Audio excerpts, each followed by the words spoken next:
Bienvenue sur France 24. Si vous nous rejoignez, il est 19h à Paris. À la une de l'actualité, près de la moitié des habitants de Kiev, toujours privés d'électricité sous des températures hivernales.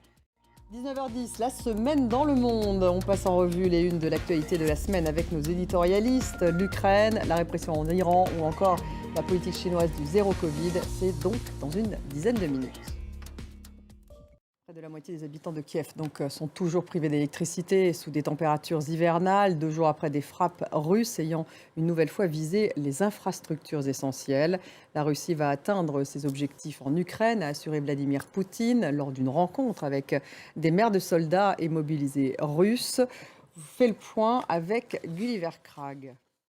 La Russie qui va atteindre ses objectifs en Ukraine, c'est ce qu'a assuré Vladimir Poutine lors d'une rencontre avec des mères de soldats et des mobilisés russes. Et puis les députés russes ont voté des amendements qui durcissent la législation sur la, entre guillemets, propagande LGBT+.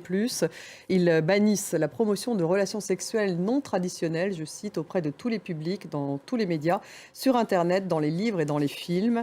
La communauté LGBT russe, déjà fortement discriminée, redoute maintenant de subir une nouvelle vague de répression. Etanagie.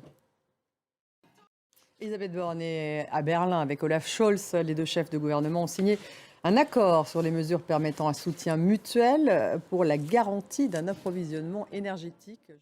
Le mondial de foot au Qatar, les Iraniens l'ont emporté en toute fin de match contre le Pays de Galles, 2-0. Ils ont cette fois chanté, mais du bout des lèvres, leur hymne national. Et puis la victoire du Sénégal face au Qatar, 3-1. Les supporters sénégalais sont en joie. Restez avec nous tout de suite dans quelques minutes. La semaine dans le monde, on va revenir sur les grandes unes internationales de la semaine avec nos éditorialistes. Restez avec nous.